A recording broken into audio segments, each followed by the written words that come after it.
Nega inson o'zini ko'p ayblaydi?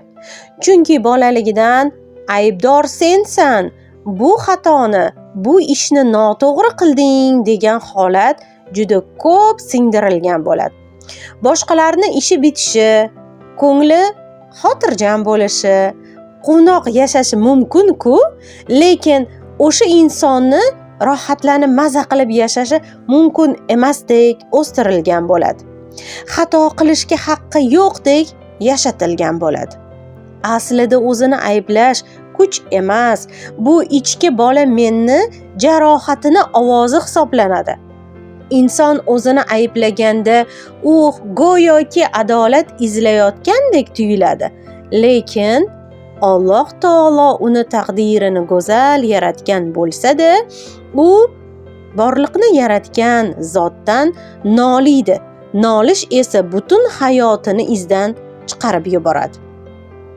O'zini ayblash tinimsiz jarlikka uni uloqtiradi. Ayblash emas, mas'uliyatni olish, o'zi bilan gaplashish, Robbisiga ulanish, men qo'limdan kelganini qildim, endi qolganini Robbim hammasini zo'r qilib beradi degan holatga o'tish esa bu ayblovdan chiqish holati bo'ladi. Xatoni jazoga emas, tajribaga aylantirish kifoya qilinadi. Esda tuting, o'zingizga rahm qilmadingizmi, demak siz boshqalarga ham rahm qila olmaysiz.